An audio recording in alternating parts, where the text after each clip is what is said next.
So here we have a super easy XP farm in 1.16.1 with no mobs. The basic premise of this is using XP from smelting in an automated way.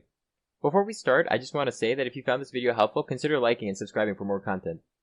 If we click this lever here, it's going to stop dispensing anything that's smelted into this chest, and we can take items out, gaining the XP. There's 6 levels, up to 10, 13, 16, and 17. This was just 5 minutes of smelting. You can leave this XP farm running, but you might need to refill the energy source for the furnaces every now and then.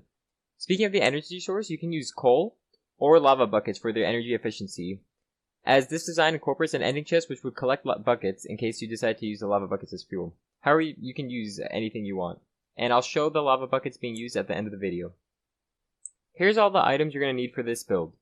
24 hoppers, 1 lever, 6 chests, 5 furnaces, about 2 stacks of building blocks, 28 fences, 16 sand, 16 cactus, 5 redstone dust, and 2 water buckets to create an infinite source. However, with these items, there are some variables. The build is modular, so that means a certain number of blocks can be changed to make this build bigger. The amount of sand, cactus, fences, and furnaces you use is dependent on how big you want to make it, but if you're going to strictly follow me, this is the exact amount of blocks you will need, with the building blocks being an estimate.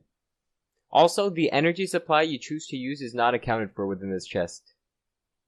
We're going to start by placing down a double chest, and 5 hoppers leading up to the double chest.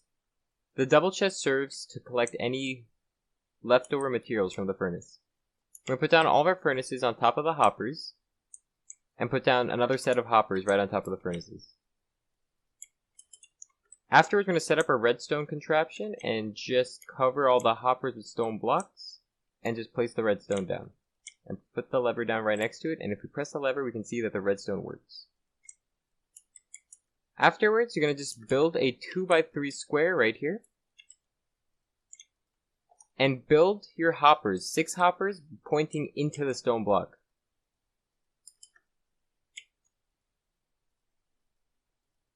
It's important that they face into the block, as this affects which items are fed into which section of the furnace, and this could possibly mess up your build if you have them facing any other way than the video.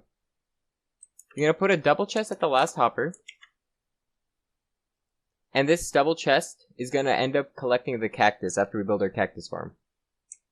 Then we're going to go to the back of the build, and we're going to put 5 hoppers into the back of the furnaces.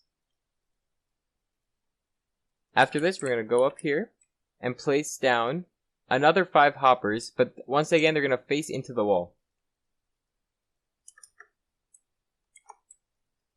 We're going to build out 2 more hoppers this way, and put down a double chest on top. This double chest is going to end up being for the energy source, whatever you decide to use, coal or lava buckets. Now we just have to work on the cactus farm.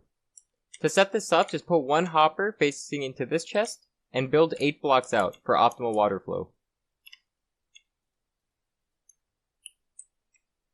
You're going to want to make the cactus farm, or how I'm going to make it, is make it 11 by 9 as it promotes very good water flow all around.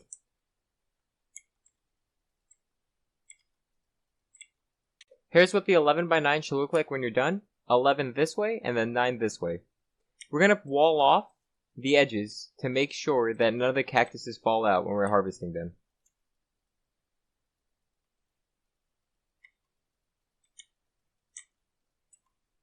Now we're going to place down our water sources, with 1 water source right here, leading up all the way to the hopper but not touching it, and the remaining sources of water along the far wall, all pushing the cactus towards this way.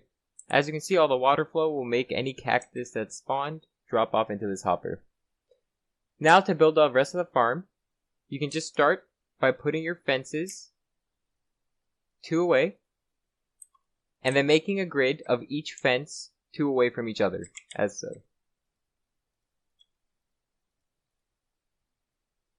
Here's what your finished grid should look like. After you've done your grid, place a piece of sand on each wooden fence and a piece of cactus on top of the sand. Here's what it should look like when it's finished.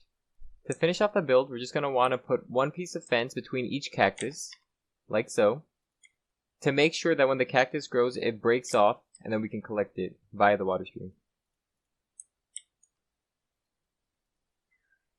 So guys, after you finish the fences, that's pretty much the whole build. To demonstrate using a lava bucket, I'm just going to come down to this furnace and just put it down. The hoppers would have done this automatically, but just to show it immediately, I'm just going to put it down. And you can see it's powering the furnace, and the lava bucket ends up in this large chest. Hopefully you guys found that helpful. Remember, you can keep expanding or constricting the build to be a lot more, a lot less XP.